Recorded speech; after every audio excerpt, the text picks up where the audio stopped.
Helo, Clare dwi i, Clare Vaughan, a dwi'n byw yn Rhyfelin, ond dwi'n dod yn wreiddiol o Wrecsam, wel, pentre Caergwrle, ardal Wrecsam, Sir y Fflint, yng Nghymru.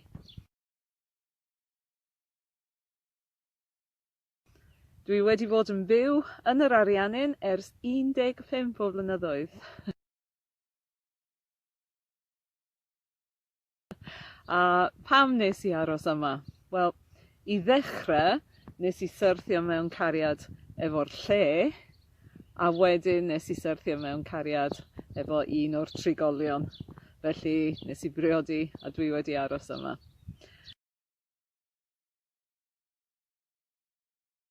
Ag beth ydy'r peth gorau am fyw yma? Wel, y lle. Mae gennym ni lle. Mae gennym ni golygfeydd, mae gennym ni lot o bethau da ni'n gallu wneud yn yr awyr agored. Felly dwi wrth fy modd efo hynna. Ond hefyd y bobl. O'r funud gyntaf nes i gyrraedd yma yn yr Andes yng Nghymru, nes i syrthio mewn cariad efo'r bobl. Achos maen nhw mor hael ac maen nhw mor falch o'i gysylltiadau efo Cymru ac efo'r bobl ddaeth yma yn y lle cyntaf. Felly dwi'n hapus iawn yma, ond y peth ydy, mae rwy'n yn colli pethau.